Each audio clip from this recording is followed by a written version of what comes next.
విత్తనాల గురించి కానీ తెలుసుకునే ప్రయత్నం చేస్తాం. ప్రస్తుతం మనం నల్లవేలి మండలంలో ఉన్నాం. తెలుసుకుందాం. ఈ వర్షపాతం తక్కువ ఉండడం వల్ల రైతులు ఎలాంటి పంట చేసుకుంటే బాగుంటుంది, వాళ్ళకి ఎలాంటి దిగుబడి వస్తుంది, ఈ మధ్యకాలంలో వచ్చేసి నకిలీ విత్తనాలకు సంబంధించి వస్తుంది వార్తలు వస్తుంది, వాటిపైన కూడా ఓకే అండి. ఇప్పుడు మనము ఎల్నినో ఎఫెక్ట్ వల్ల వర్షాలు అనేవి తక్కువగా నమోదవుతాయి. వర్షాలు తక్కువగా అనేది చెప్పడం జరుగుతుంది. వాతావరణ శాఖ నుండి కానీ తర్వాత డిపార్ట్మెంట్ ఆఫ్ అగ్రికల్చర్ దగ్గర నుంచి కానివ్వండి వర్షపాతం అనేది తక్కువగా ఉంటుంది. దానికోసం చెప్పేసి వరి బదులుగా మనము తక్కువ నీటి సామర్థ్యం ఉన్న ఆర్గానిక్ పంటలు వేసుకోవాలనే విషయం చెప్పడం జరుగుతుంది. రైతులు సో వరి పంటకు అంటే మనము ఇప్పుడు చిన్న వర్షాలకి లేకపోతే వర్షాలు పడుతున్నాయని చెప్పేసి ఆ తొందరలో నాటుబడి పోసుకొని ఉన్నారు. నాటు వేసే ఆలోచనలో ఉన్నారు. అప్పుడు ఏం జరుగుతుందంటే ఈ వర్షం అనేది అడపదడప పడడం జరుగుతుంది. ఆగస్టు వరకు వర్షాలు అనేవి మనకు రికార్డులో ఉండవు అని అతను తెలియజేస్తున్నారు. దానికి బదులుగా మనము వరి పంటకి బదులుగా కళ్ళలు కానివ్వండి, తర్వాతకి బొబ్బర్లు కానివ్వండి, ఉప్పు పంట కానివ్వండి, పొద్దుతిరుగుడు పంట కానివ్వండి, మొక్కజొన్న కానివ్వండి, లేదు అంటే కూరగాయల సాగు చిక్కుడు కానివ్వండి, లేదంటే ఆకుకూరలు కానివ్వండి, తక్కువ వృద్ధి పంటలు 60 నుంచి 70 రోజుల కాలం చేసే పంటలని వేసుకోవాలని సూచించడం జరుగుతుంది. ఓకే మేడం, ఇప్పుడు ఎక్కువ రైతులు వచ్చేసి పామెలకు సంబంధించి మాట్లాడుతున్నాము. దాని మీద సో ఆయిల్ పామ్ అండి, ఆయిల్ పామ్ కూడా మనకు ఇంతకుముందు అంత ఎక్కువగా నమోదు లేదు. మనకు ఆయిల్ పామ్ సాగు అనేది నల్లవేలి మండలంలో 500 ఎకరాల వరకు సాగు అవుతుంది. ఇంకా ఈ సంవత్సరం 100 ఎకరాల వరకు కూడా అప్లికేషన్స్ పెట్టుకోవడం అనేది జరిగింది ఆయిల్ పామ్ సంబంధించి. సో దీంట్లో ఏంటంటే మనకు దిగుబడి అనేది ఒక ఎకరానికి దగ్గర ఒక టన్ను 2 నెలల వరకు దిగుబడి అనేది 1 నెల రోజులలో జరుగుతుంది. కానీ కూడా ఇప్పుడు మనం చూసుకున్నట్టయితే 23,000 నుంచి 24,000 చిల్లర వరకు మార్కెట్ అనేది పలకడం జరుగుతుంది. సో దీనివల్ల ఏంటంటే ఆయిల్ పామ్లో 3 ఫస్ట్ పెట్టినప్పటి నుంచి అందరి పంటలు కూడా వేయడం జరుగుతుంది. దాంట్లో ఆయిల్ పామ్లో మన పెసలు కానివ్వండి, ఆయిల్ పామ్లో పత్తి కానివ్వండి, ఆయిల్ పామ్లో వరి కానివ్వండి వేసుకొని రైతులు అంటే మన ఈ యాసంగి పంటలను వర్షాకాలం నల్లవేలి మండలంలో ఉన్నటువంటి ఫర్టిలైజర్ షాపులలో నకిలీ విత్తనాలకు సంబంధించి ఏమైనా తనిఖీలు నిర్వహించాలి. విత్తనాలు మనం తగ్గినట్టే జరుగుతుంది. సో నకిలీ విత్తనాలకు సంబంధించి ఇప్పటివరకు మన దగ్గర ఏం లేదండి. నకిలీ విత్తనాలు అని అంటే మనకి మనము ప్రతి సంవత్సరం కూడా విత్తన పరీక్ష కోసం చెప్పేసి విత్తనాలు టెస్ట్ పంపించడం జరుగుతుంది. మనకు మండలం నుంచి దగ్గర 20 నుంచి 25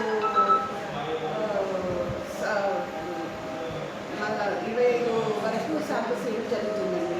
25 శాంపుల్లలో మనము వరి విత్తనాలు కానివ్వండి, మొక్కజొన్న విత్తనాలు కానివ్వండి, తర్వాత పత్తికి సంబంధించిన పత్తి టార్గెట్ సపరేట్ ఇస్తారు. పత్తికి సంబంధించిన విత్తనాలు కంపల్సరీగా టెస్ట్ పంపడం జరుగుతుంది. సీజన్ స్టార్టింగ్లో అంటే ఖరీఫ్లో వానాకాలానికి సంబంధించి యాసంగికి సంబంధించి మనము టెస్ట్ పంపించడం జరుగుతుంది. అది హైదరాబాద్లో టెస్ట్ మనకి రావడం జరుగుతుంది. ఇప్పుడు కూడా మనకు సబ్ స్టాండర్డ్ కానీ నాన్ స్టాండర్డ్ కానీ ఇంతవరకు ఇప్పుడు నమ్ముతాము. మండల కేంద్రంలో యూరియా కొరత ఆన్లైన్ కావట్లేదు.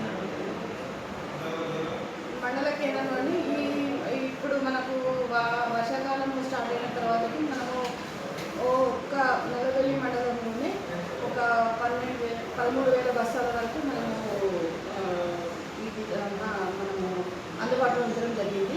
యూరియా అనేది పోయిన సంవత్సరం వరకు మనము మామూలుగా రైతులు వెళ్ళి షాప్లో తీసుకోవడము, దొరకకపోవడం అలాంటివన్నీ జరిగాయి వాస్తవమే. కానీ ఇప్పుడు మనకి పోయిన రబీ నుంచి మాత్రం ఫర్టిలైజర్ యాప్ ద్వారానే రైతులు యూరియాని కొనుగోలు చేస్తున్నారు.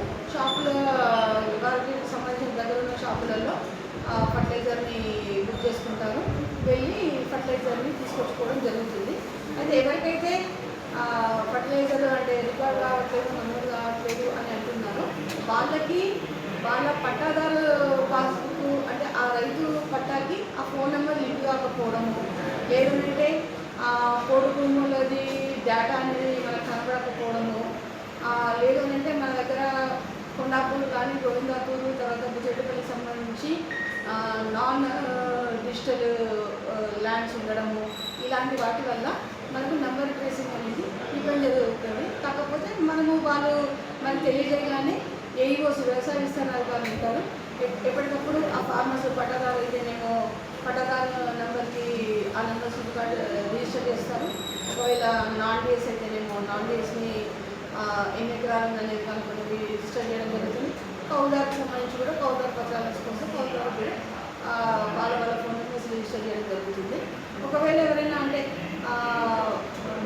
బుక్ చేసుకోలేని రైతులు ఉంటే ఇక్కడికి వచ్చినా మనం బుక్ చేయడం జరుగుతుంది. లేదంటే వాళ్ళకి మనము మీ సేవా సెంటర్లు కూడా ఈ మధ్యన ఓపెన్ చేయడం జరిగింది. మీ సేవా సెంటర్ల నుంచి కూడా వాళ్ళు వీడియోని బుక్ చేసుకోవచ్చు.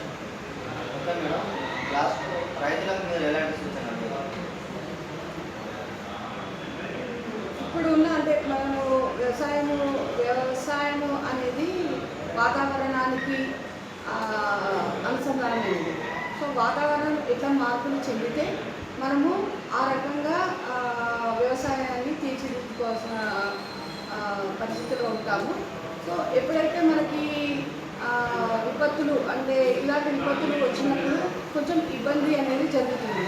అంటే ఎండాకాలము లేదంటే వర్షములు లేవు అన్నప్పుడు వాటిని ఎలా తట్టుకోవాలి, కంపల్సరీగా 3-4 రకాల పంటలు వేసుకోవడం అలవాటు చేసుకోవాలి.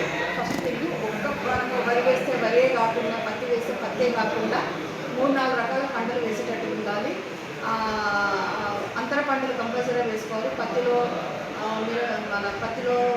కంది కానివ్వండి, పత్తిలో పెసర కానివ్వండి, తర్వాతకి పత్తిలో మొక్కజొన్న కానివ్వండి, చుట్టూరా పౌడర్ క్రాప్స్ లెక్క జొన్నలు కానివ్వండి, కొబ్బరి కానివ్వండి, పెసలు కానివ్వండి, లేదు అని అంటే మనము ఇంకా కూరగాయల మొక్కలు కూడా 1 గుంట 2 గుంటలు కంపల్సరీగా కూరగాయలు సాగు చేసుకోవాలి.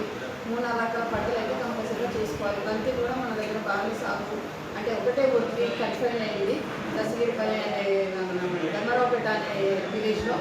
సో అందరూ రైతులు అన్ని రకాల పంటలు వేసుకొని ఎలాంటి విపత్తు వచ్చినా అంటే ఒకసారి వరి కొనుగోలు అనేది జరగకపోవచ్చు, వరి అనేది ఎక్కువ జరగవచ్చు, వరి మార్కెట్ అనేది తక్కువ ఉండొచ్చు.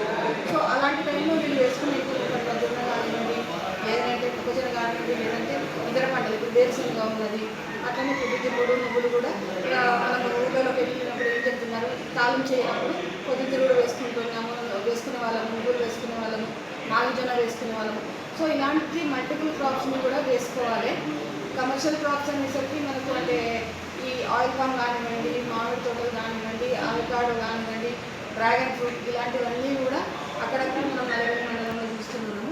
సో వీటి అవగాహన అనేది రైతులలో చాలా ఉండాలి. ఇంకా ఎంతసేపు కూడా మనం కెమికల్ ఫర్టిలైజర్ కాకుండా కంపల్సరీగా ఆర్గానిక్ ఫర్టిలైజర్ లేదంటే ప్రకృతికి ఆధారిత వ్యవసాయం అనేది చేసుకోవాలి. పొద్దున క్యాన్సర్ లేదా ఇంకా ఏవైనా ఇతర కష్టమైన వ్యాధులు రాకుండా మనము పెస్టిసైడ్ రహిత తర్వాత సేంద్రియంగా పండించే పంటలని పండించే ఆహారాన్ని మాత్రమే తినాలి అని చెప్పండి. ఓకే, నల్లబెల్లి మండలంలో ఉన్న రైతులకు మంచి సూచనలు వివరించిన నల్లబెల్లి ఏఓ గారికి ప్రత్యేకమైన ధన్యవాదాలు. Reporter mark